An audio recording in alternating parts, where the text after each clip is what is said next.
8-1-1 yesterday on green-white aggro. But of course, the problem with all of this is pack rat plus 3 lands. Green white's just, its best draws can beat it, and on the play can beat it, but it's a tough opening. All right, well, turn 1's going to be Thoughtseize from Nick. You see what he's up against. It's 4 lands, Soldier, Selesnya Charm, and Advent of the Worm. Once again, showcasing just the power of Thoughtseize here. Yeah, this is a really soft hand for Scott, and not something that can really beat a Thoughtseize unless he draws very well. Nick has the option of taking Soldier of the Pantheon and straining Scott with a slow hand, or he can take Advent and leave Scott with a hand with very little in the way of power. Yeah, and this is why Thoughtseize is so great. He can take whichever half of the hand he can't deal with. Yep. He takes Advent of the Worm, that leaves Scott to play, make a turn 1 Soldier of the Pantheon. We'll go from there. You see cards like Lifebane Zombie in the main deck. That's in Nick's hand. No green creatures for it yet, but he might still be able to snag one there. So he plays a Temple of Silence on turn 2. Though Scott has to be breathing a sigh of relief now, no second turn pack rat. Yeah, it seems unlikely that that hand would actually be able to race pack rats.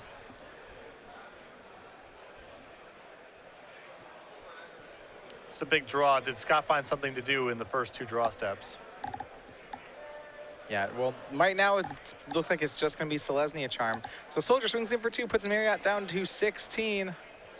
And we will see. He does have a Lifebane Zombie. He's going to see if he can hit off it. Maybe Scott drew a green creature in the meantime.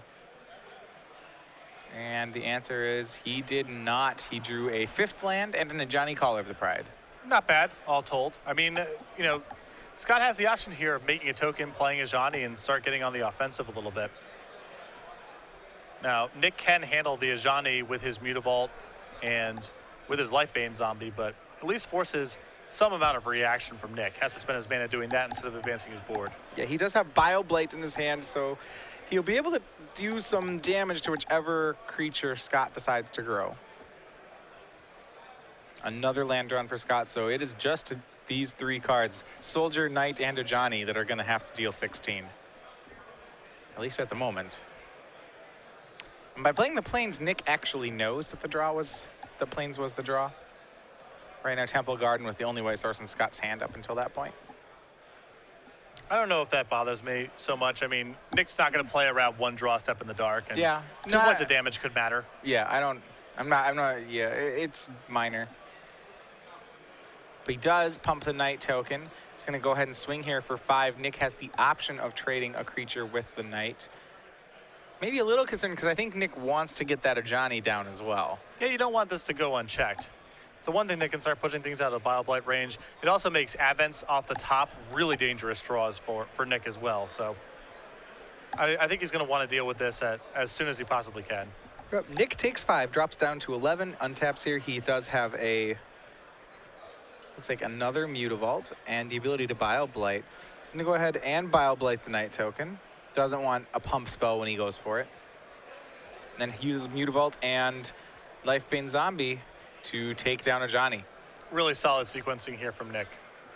Protecting his life total, taking care of the board. He's at 9 from Soldier, but we'll see if Scott has any additional plays. Scott can still get back into this game with Advent. That's the thing.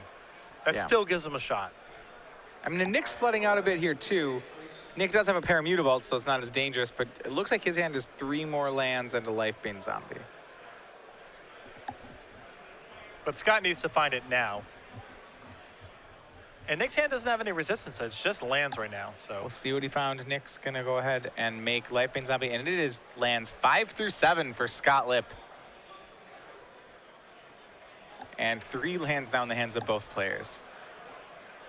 But one of these players has 2 evasive creatures and some Mutavaults. So yeah, one of them is a much better spot. A swing for 5 from Nick makes it 15-9. Scott still ahead in the life race, but it's going to get close quickly, as there's 6 unblocked damage on Nick's side of the board. Scott knocks it down to only 3 with a top decked Banishing Light, though. And Nick draws Ultimate Price. And I would be surprised. Wouldn't be surprised to see Nick just continue to race here. Yeah, the big thing that he's got to protect himself from is Advent off the top. That's the thing. Right. So the Ultimate Price gives him a lot of insurance there. I like leaving the Mutavault back on defense. I would be willing to offer up the trade here for the Soldier of Pantheon, and just hold the ultimate price in the event that Scott does find his copy of Advent. Yeah, and it does not look like Scott has drawn a spell yet. I think he may supposed to be on more lands. And we know that he drew the Banishing Light the turn that he cast it. And since then, yeah, Scott offers up the trade. Nick happily accepts it, and more basics into play for Scott. And that could be a pretty big cinch here. Blood Baron of Viscopa, the draw for Nick. He's already got Scott at a pretty low life total here. Scott drops to 7 off the Lifebane Zombie.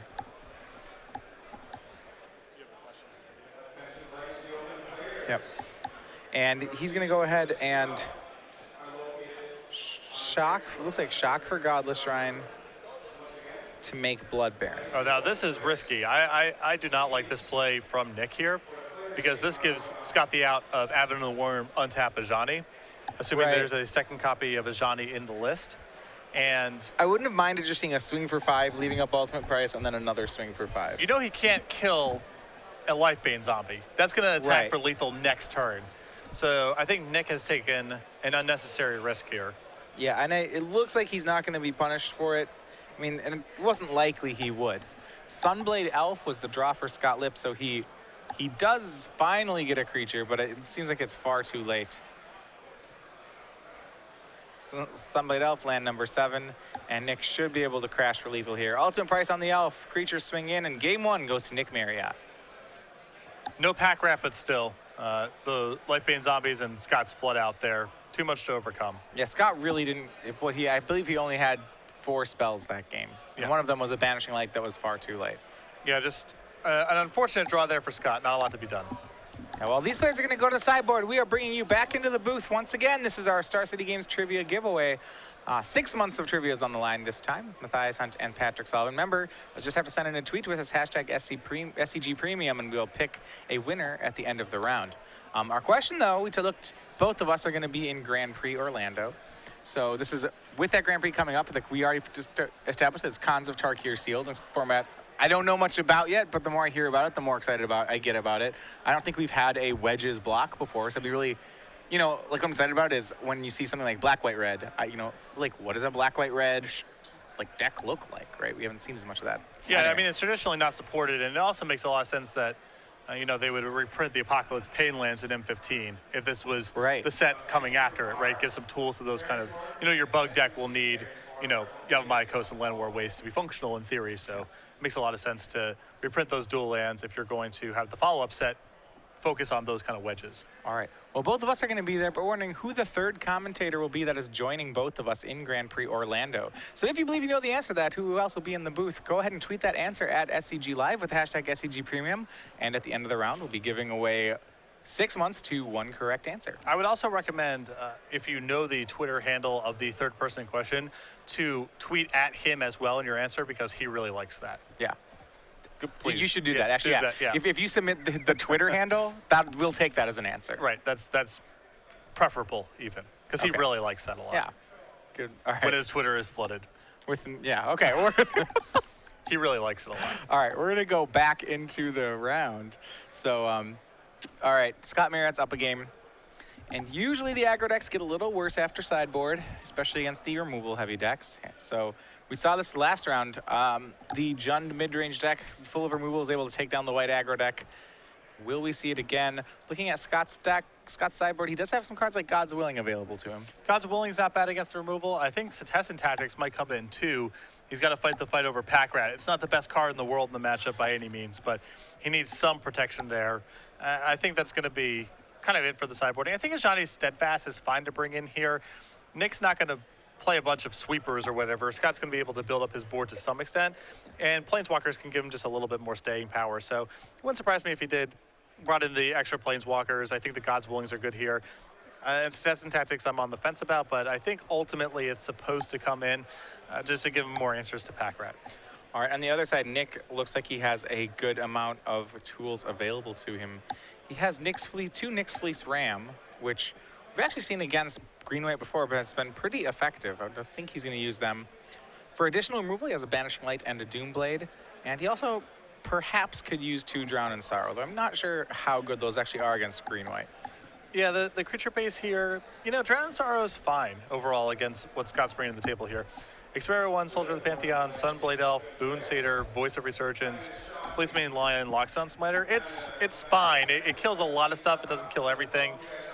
I'm not sure if he has cards in his deck that are worse than it, which is the big question to me. I think Nyx Fleece Ram and the extra removal spells are for certain coming in, though. Yeah, absolutely. Remember, if you're joining us, we're in the top 4 right now. Matthias Hunt and Patrick Sullivan. Nick Marriott up a game on Scott Lipp here. This is our semifinal match. Over in the other semifinal, we have Will Urker playing Mono Blue. He is up against Barry Smith, who is playing Jund Planeswalkers. The Jund Planeswalker list being the more interesting of the 4 decks we have left over at this point. Yeah, certainly the newer one, I would say. Though as we were saying before, it's got to have a tough matchup.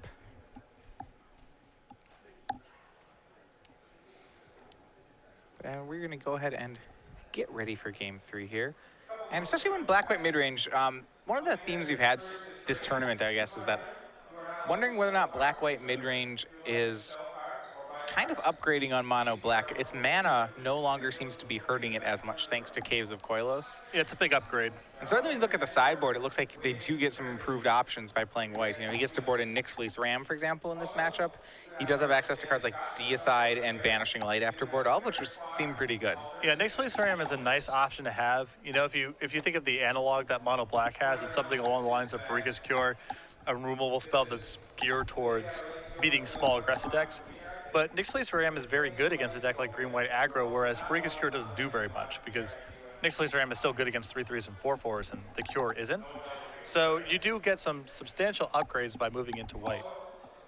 Yeah, Deicide and Banishing Light, not bad either, as it finally gives the deck a way to deal with cards like Erebos or Underworld Connections. Or Thassa. That's Thassa, a big one, yeah. too. I mean, that's been the thorn in the side of mono black devotion now for a very long time. All right, so we are going with mulligans. Lipp is going to be on the play here. He keeps, and Nick does not. So Lipp's going to get looks like he'll be a little advantaged for the second game. An interesting feature of Scott's deck here is he is focused on being as aggressive as possible. 0 copies of Temple of Plenty in his list, 4 copies of Mana Confluence. Oh, wow, so that's definitely suggesting that he wants to be curving out and is willing to sacrifice some power to do so. Yep. Well, I mean, I do like the additional dual lands here because the deck's mana is so tight here. It also allows him to play with more planes in the list, which helps with Sunblade Elf. Yeah, it's actually interesting. We saw some other, it seems like Scott is really valuing consistency. We've seen some other green-white aggro decks. And I remember some of the other ones we saw this weekend, not only were they playing Temple of Plenty, but then they were playing things like Brimaz next to Boon Satyr. Yeah. And looks like Scott, not only did he play Mana Confluence over Temple, which is good for your mana, but, you know, not as greedy. I don't believe he has any double white cards in his list either. He has a Ajani, but that's a double white card he doesn't have to cast on time. Right. He casts Ajani on turn 5, that's still okay. Yeah, he has 2 of them, and I remember we saw the list with Banisher Priests as well. He has none of that. So Yeah. he's being a green first deck. Still has to have a lot of planes because he wants Sunblade Elf to turn on. He still has, you know, Soldier of the Pantheons and so forth, but he does seem like he's making more of an effort to make the mana base stable than I've seen from other green-white aggro lists. Especially in a 2-color deck right now in Standard, it's really hard to not play the associated Temple with it. But Scott has had the discipline to not do it, I think. Yeah. And we've also seen our white Weenie Splash red player in the elimination rounds only play 1 red-white Temple. So Right. players have moved away from them to some extent, at least in aggressive lists. All right, and we're going to be underway. Nick keeps on 6. Scott starts out with a 1-drop. It's going to be Soldier of the Pantheon. Now, it looks like Nick's hand is a Banishing Light, and Elspeth, and a bunch of lands. Nyx Fleece Ram, I believe, was also in there. Oh, okay, so that's actually a pretty coherent strategy, I would say. Swing for Soldier puts Nick down to 18. Fleece Mane Lion is the next play for Lipp here. And it does look like Nick has brought in his copies of Drown in Sorrow. Yeah, won't be bad here. As he looks like he'll catch at least 1 creature. Nyx Fleece Ram is the play. And this is, like you said, this is where this card can be so much better than Farika's Cure. I mean, it's going to hold off Fleece Mane Lion for a long time. In concert with Drown in Sorrow, Nick actually has Scott's entire board covered. And you see there, Nick, not willing to block the Fleece Mane Lion, values his goes ahead and values his Nyx Fleece Ram highly enough that he does not want to risk losing it to Selesnya Charm. Oh, wow. So look at this here. Scott, on turn 3, made a double creature play of Voice of Resurgence into Sunblade Elf. This is really going to hurt for the Drown in Sorrow. This is a good Drown in Sorrow turn, for sure. Nick was down a card because of mulliganing, but it looks like he's easily going to make that up. Remember, against the Grand Aggro deck, you're really just waiting until Elspeth happens. So Drown in Sorrow will kill 3 of the creatures. Scott gets to have a voice token. But that is it here. And Nick, with a Banishing Light in hand, will be able to catch that Fleecemane line before it gets monstered as well. And then the Ram gets to undo all the work that Scott's done thus far. And what looked like a great draw for Scott, Soldier into Lion into Voice Sunblade Elf, really has been neutralized by the Black-White mid-range deck. This is when people were making a big deal out of Bioblade coming out, and Bioblade's a great card, but to me it's very replaceable. You know, you could be playing other removal spells instead. I thought Drown in Sorrow was the card that was going to add an appreciable amount of power to black decks here because it gives a unique effect, and there's some percentage of decks that just cannot beat it. Scott's deck isn't one of those exactly, but his draw here not equipped to handle Drown in Sorrow. All right, and here's a pretty big check by Scott. So he played a Voice of Resurgence pre-combat and swung a pair of 3/3s into Nick, leaving up Selesnya Charm. Seeing if Nick finally would call that block, Nick did, and Scott did not have the Selesnya Charm. He's gonna go ahead and get that Banishing Light down before Scott has 5 for Fleecemane Lion. Nick did draw Pack Rat for the turn as well, so we can see whether or not he decides to dump his hand to Pack Rat or to build his way up to Elspeth. And I think the most likely path is just to play Pack Rat and go down that way. Experiment 1 added for Scott. He still has 1 card remaining. Yeah, second Elspeth was the draw for Nick, and it looks like he doesn't have any more. He has a 5th land, not a 6th one. And I absolutely agree. It looks like he's going to play Pack Rat with 3 up. Shocks even to do so. And that, to me, that's a declaration that Nick says, I have no interest in Elspeth. I know I can win the game with Pack Rat. I'm just going to do that instead. So my question would actually be, if you draw the 6th land next turn, would you rather make a Pack Rat, or would you rather make an Elspeth? Like if I draw land number 6, right. I would probably play Elspeth. Okay. Because normally, you know, the joke is once you have 2 Pack Rat's better than every card in your deck. And I'm like, well, just how true is that? You know, Elspeth's quite the card. I don't know if it's better than 6 land Elspeth and then make a rat for the rest of the game. That might be better. Yeah, I mean, making a rat for the rest of the game is still happening, you know. All right, Pack Rat and Make a Pack Rat was played for Nick. Scott, it turns the team sideways, and he did flash in Boon Satyr on the end step there, too. So he has a lot of tools available to him. Fleecemane, Nick's Fleece Ram, once again, just doing tons of work. Been really impressed at that card this weekend. It's done a lot more in this game than a random, you know, Doomblade or Ultimate Price would have done, that's for sure.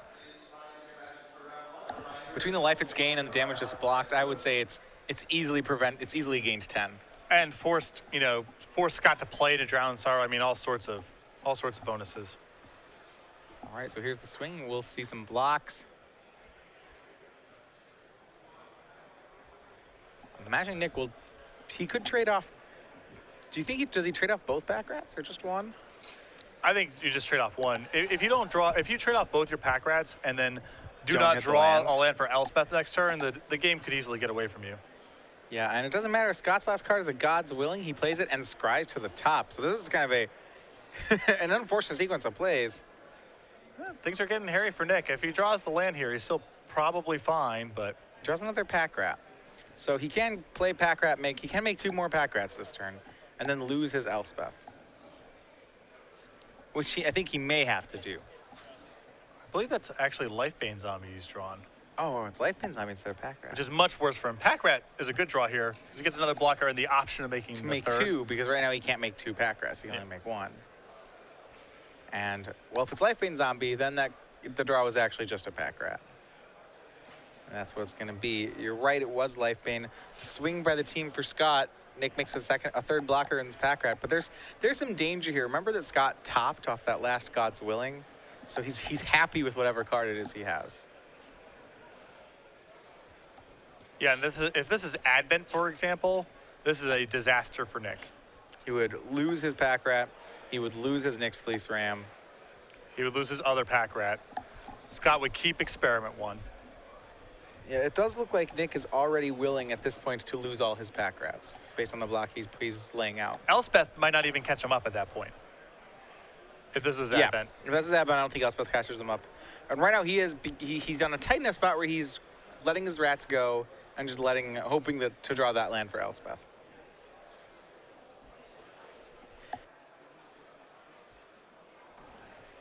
This is a tough block for Nick too. You know, he kept on top. You had to assume it's something. Yeah, and it was Selesnya Charm. That's a pretty good one here. As that rat's a 2/2, this will trample over now for 4. Voice of Resurgence makes it 6, not 7, so Nick is still alive. He goes down to 1, and that's gonna still get the game. Yeah, I don't think I think he left his other pack rat there as a no block. Oh, well, In which case he's taking lethal. So Scott able to finagle his way through that game, avoid Elspeth, slog through a late pack rat, and force a third game. Yeah, well, he got the easier one. That one he's on the play. Now he's going to have to win on the draw. Was unable to do so game 1, but we'll see if he can get a game 3. Also, some expensive information gained by Scott there.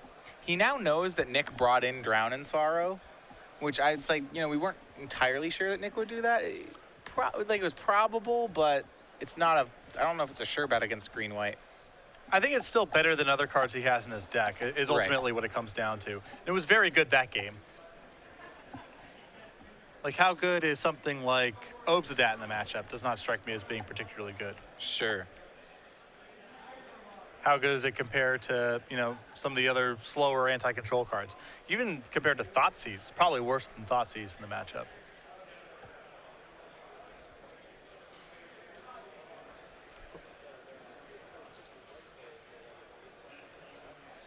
All right, so while these players are sleeping up, remember, we have a Legacy Open this afternoon. That's coverage will be starting this afternoon. Legacy Open has 251 players, so it'll be a 9-round tournament. And remember, again, we've moved it up an hour, so round 1 is, in fact, I believe, underway as we speak.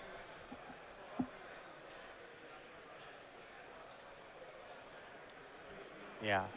So remember, if you do make it out for one of these events, a lot of options on Sunday. The 9 o'clock Legacy Open, the 10 o'clock Modern Premier Invitational Qualifier. Yeah, we're going to have our Modern event here starting at 10. Very excited about 2. We had about, if rumor has it, 200 people in Baltimore, so hopefully we can have another really good showing here. 200 exceeded my expectations, which were already pretty high for our initial Modern IQ, so good start to that.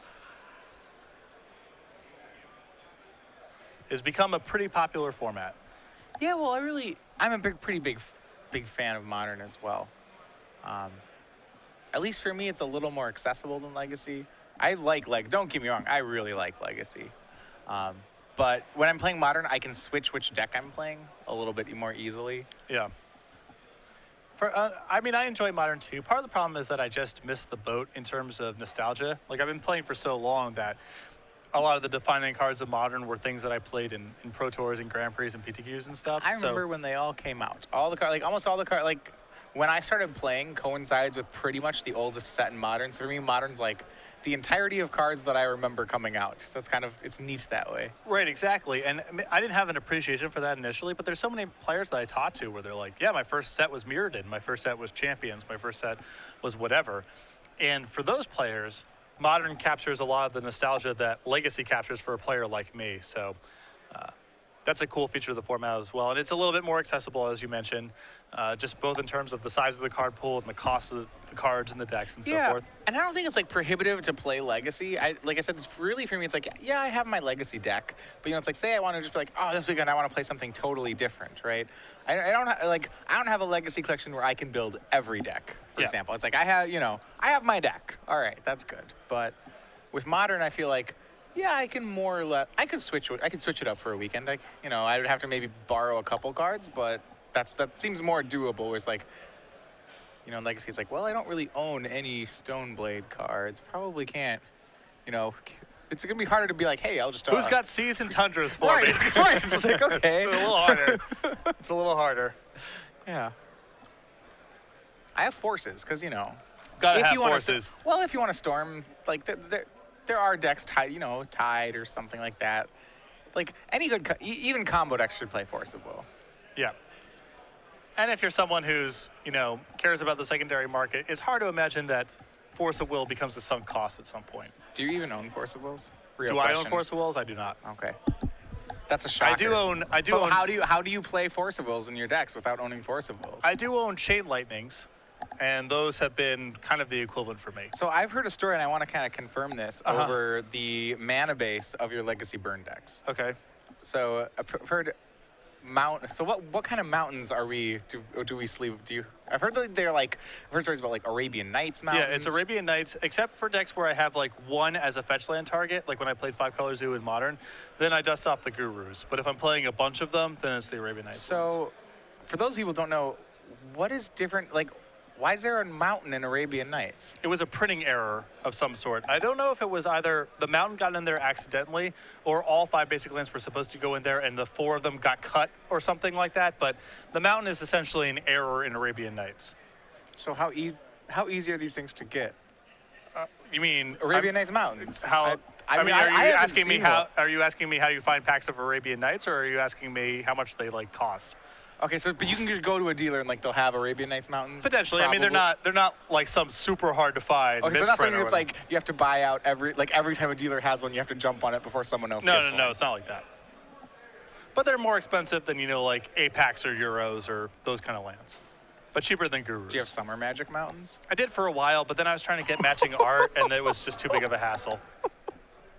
Those ones are really hard to find. Yeah, getting matching art is too big of a hassle with Summer. All right, we are underway. Game 3 here. Scott Lipp and Nick Marriott. Nick was on the play. He has kept a 2-land hand that is chock full of removal, and then has this real awkward Elspeth in it. It looks like 3 Heroes Downfalls, a Devour Flesh, an Elspeth, and then 1 other black card. Goes without saying here, this is a hand that's really liable to missing a 3rd land drop and getting run out. Just Thought Seize is the card. So we see, and Scott Lipp has a good one over here. Boon Satyr, God's Willing, a Johnny Collar Pride, Fleece Main Lion, and 2 more lands. This is a great hand for Scott. I mean, these things are all going to start dying, but if even one of them lives, like, Nick has no pressure in his hand. Yeah, he's got 1 removal spell. It looks like a Devour Flesh he can cast. But these Heroes Downfalls could get stranded for a while, Right, Nick's going to need that second black. I mean, really, it's like what Nick leads lands 3, 4, 5, and 6. I feel like Nick has got to take the Fleece Main Line out of this hand. He's just got to slow down the curve of creatures here. If he takes Fleece Main Line, it buys him a turn. Well, it could buy him several turns because he gets to Devour Flesh away the Soldier. Right. And Devour Flesh is going to hit the Soldier, yeah. more like. And and he knows that this God's Willing is actually really strong against what he's doing. Like, that God's Willing is going to snag a Devour Hero's Downfall, and when it does, it's going to be pretty inconvenient for Nick. Depends on the sequencing here, If Nick goes Devour Flesh, then, Scott goes, all right, I'll play Boon Satyr in the 3rd turn. You may be able to Devour Flesh it, or Hero's Downfall, rather. Ugh, what a draw. Yeah, that's going to be like, well, good thing he didn't play Fleece Main Lion, huh? Yeah. And Devour Flesh has gotten a little worse. Nick did draw. He did draw Swamp for the turn, so there's that. But that draw was. I mean, that draw was unbelievably good for Scott. Good for Nick that he found land number 3, but that Voice of Resurgence for Scott, the ideal draw.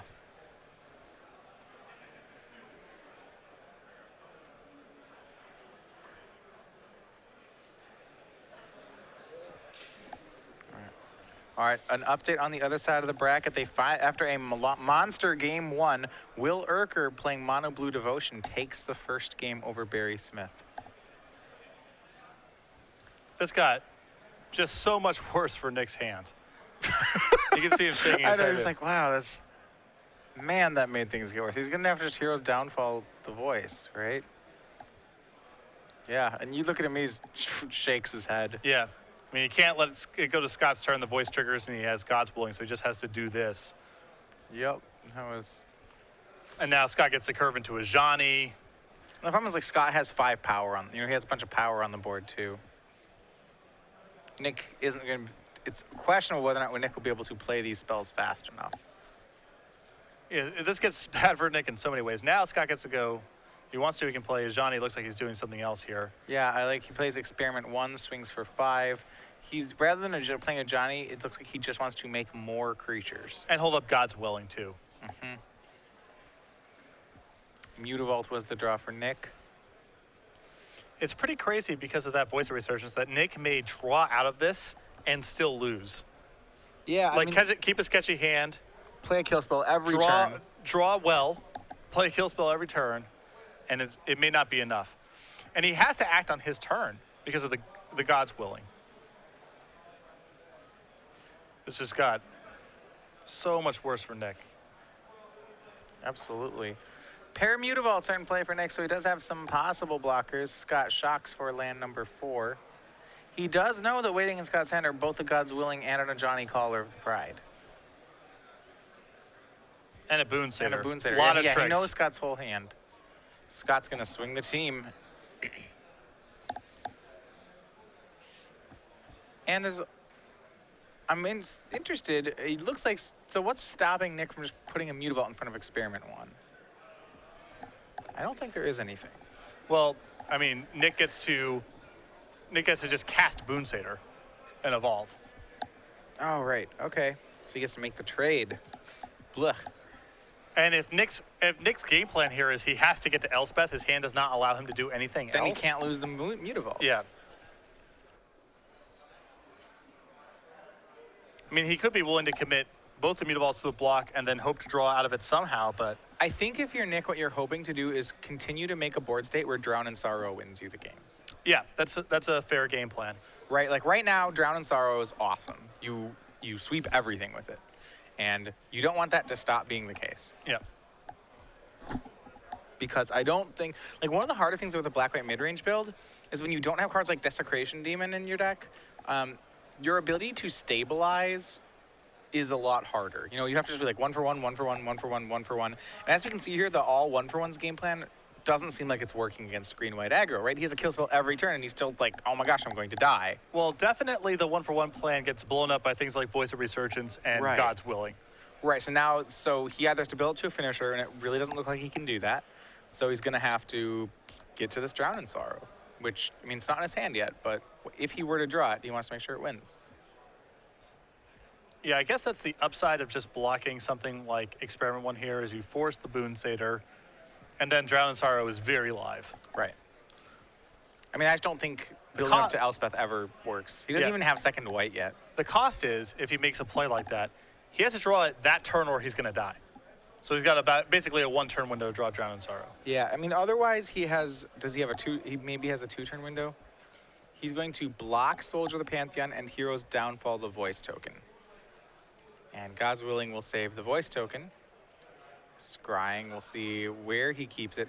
It's on the bottom, so there's some reprieve for Nick.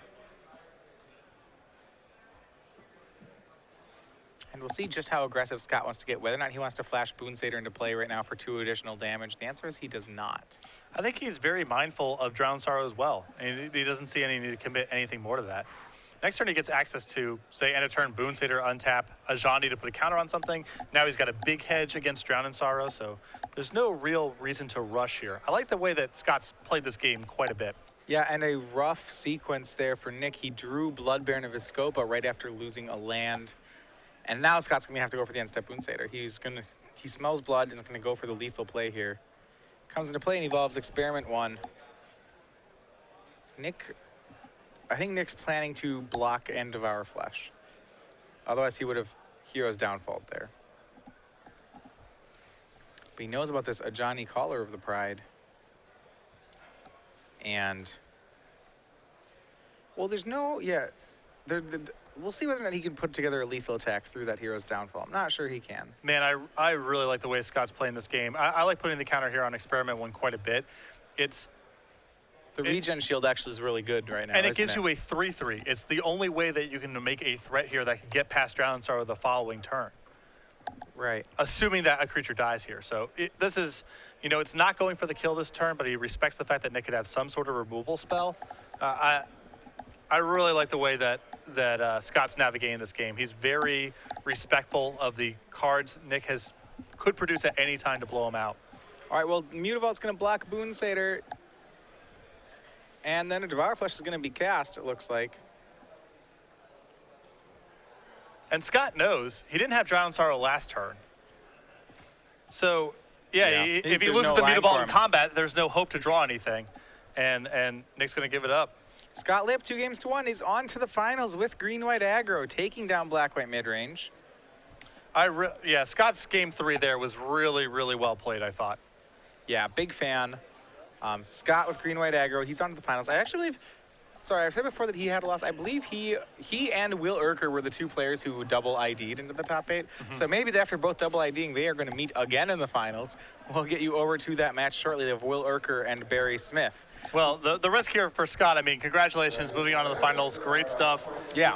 But if it's Mono Blue Devotion waiting for him in the finals, I don't think there's a worse matchup in standard for green-white aggro than Mono Blue. No, Mono Blue Devotion really preys on green decks. Yeah, it's just in general. green decks with no removal. What's the game plan here? It's like they have no removal, and on top of that, Mono Blue just like incidentally main decks Tidebinder mages, which, Right. oh, that's pretty good. Yeah, you get